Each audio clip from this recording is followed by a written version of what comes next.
Hello, everyone. Welcome back to A Year in the Bible with Divine Discoveries. Today is day 47, and we'll be reading Leviticus 11 through 13.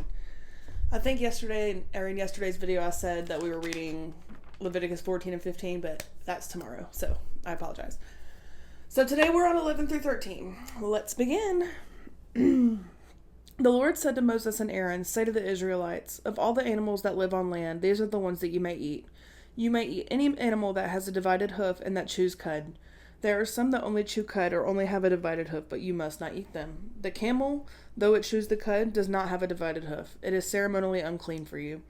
The hyrax, though it chews the cud, does not have a divided hoof. It is unclean for you. The rabbit, though it chews the cud, does not have a divided hoof. It is unclean for you. And the pig, though it has a divided hoof, does not chew the cud. It is unclean for you. You must not eat their meat or touch their carcasses. They are unclean for you. Of all the creatures living in the waters of the seas and the streams, you may eat any of the fish. You may eat any that have fins and scales.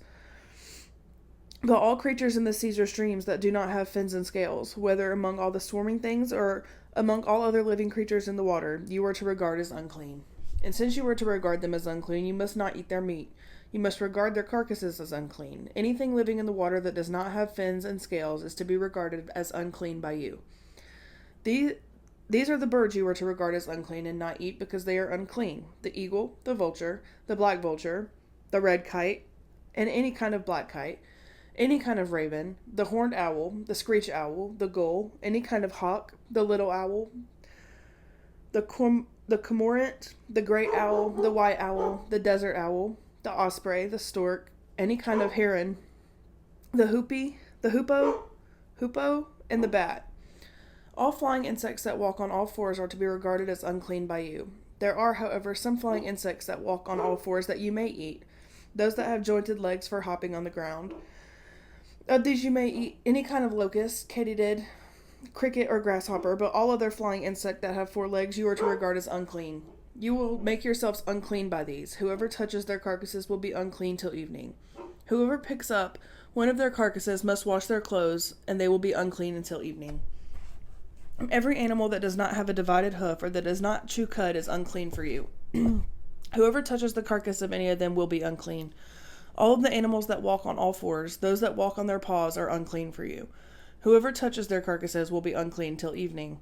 Anyone who picks up their carcass must wash their clothes, and they will be unclean till evening. These animals are unclean for you.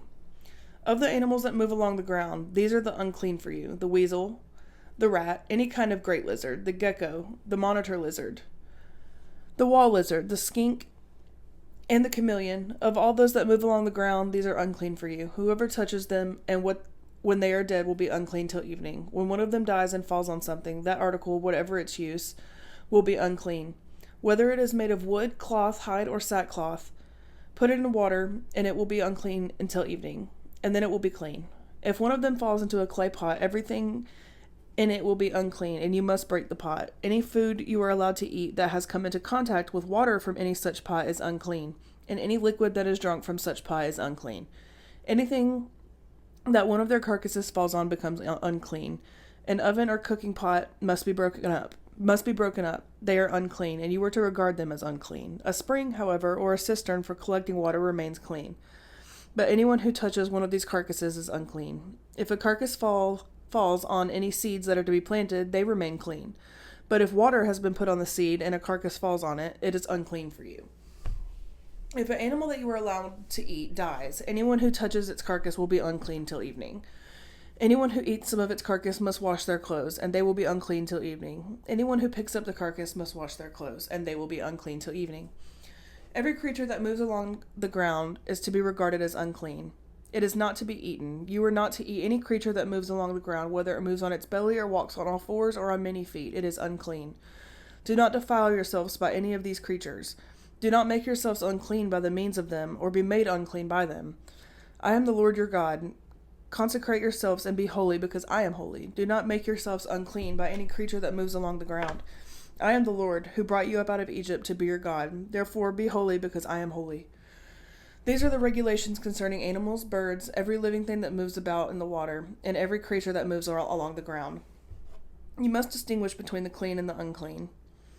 between living creatures that may be eaten and those that may not be eaten.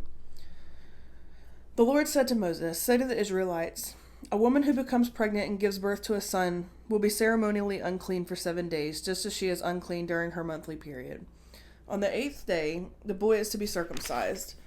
Then the woman must wait 33 days to be purified from her bleeding. She must not touch anything sacred or go to the sanctuary until the days of her purification are over. If she gives birth to a daughter, for 2 weeks the woman will be unclean, as during her period. Then she must wait 60 days to be purified from her bleeding. When the days of her purification for a son or daughter are over, she is to bring to the priest at the entrance of the tent of meeting a year-old lamb and a burnt offering and a young pigeon or a dove for a sin offering. He shall offer them before the Lord to make atonement for her, and then she will be ceremonially clean from her flow of blood.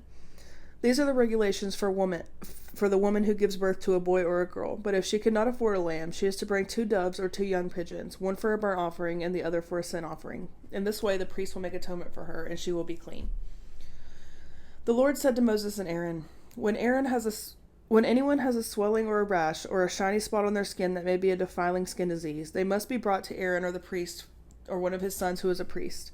The priest is to examine the sore on the skin, and if the hair in the sore has turned white and the sore appears to be more than skin deep, it is a defiling skin disease.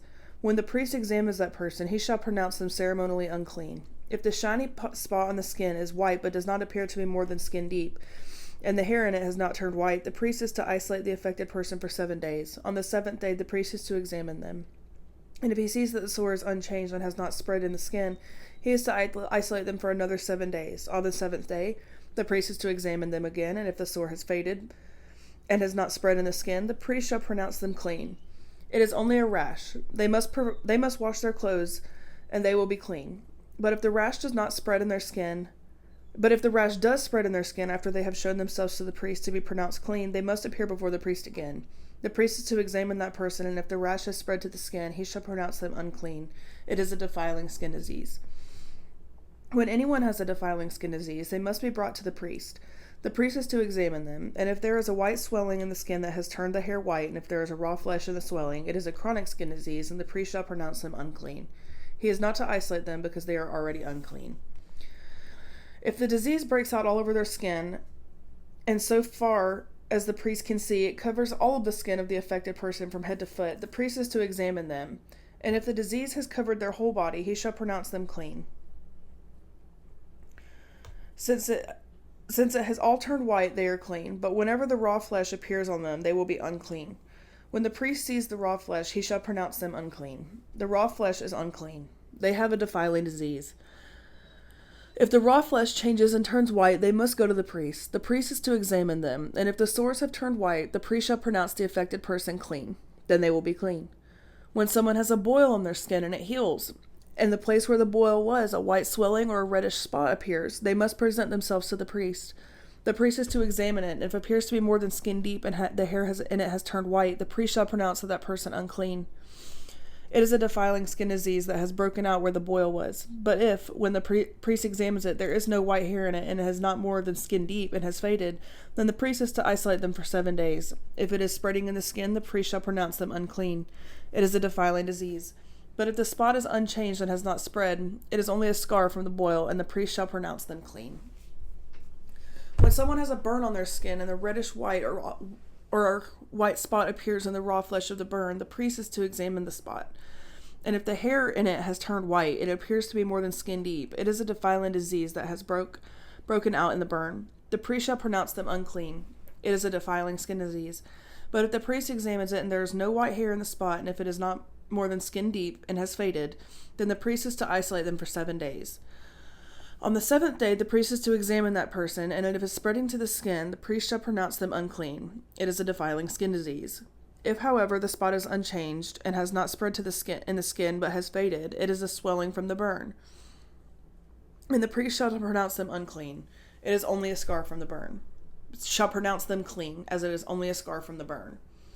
If a man or woman has a sore on their head or chin, the priest is to examine the sore, and if it appears to be more than skin deep and the hair in it is yellow and thin, the priest shall pronounce them unclean.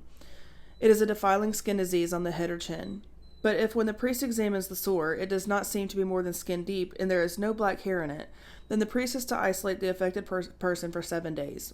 On the 7th day, the priest is to examine the sore, and if it has not spread, and there is no yellow hair in it, and it does not appear to be more than skin deep, then the man or woman must shave themselves, except for the affected area, and the priest is to keep them isolated another 7 days. On the 7th day, the priest is to examine the sore, and if it has not spread in the skin and appears to be no more than skin deep, the priest shall pronounce them clean. They must wash their clothes, and they will be clean. But if the sore does spread in the skin after they are pronounced clean, the priest is to examine them, and if he finds that the sore has spread in the skin, he does not need to look for yellow hair. They are unclean. If, however, the sore is unchanged so far as the priest can see, and if black hair has grown in it, the affected person is healed. They are clean, and the priest shall pronounce them clean. When a man or woman has white spots on the skin, the priest is to examine them. And if the spots are dull white, it is a harmless rash that has broken out on the skin. They are clean. A man who has lost his hair and is bald is clean. If he has lost his hair from the front of his scalp and it has a bald forehead, he is clean. But if he has a reddish-white sore in his bald head or forehead, it is a defiling disease breaking out in his head or forehead. The priest is to examine him, and if the swollen sore on his head or forehead is reddish-white like a defiling skin disease, the man is diseased and unclean. The priest shall pronounce him unclean because of the sore on his head. Anyone with such a defiling disease must wear torn clothes, let their hair be unkempt, cover the lower part of their face, and cry out, unclean, unclean. As long as they have the disease, they remain unclean. They must live alone. They must live outside the camp.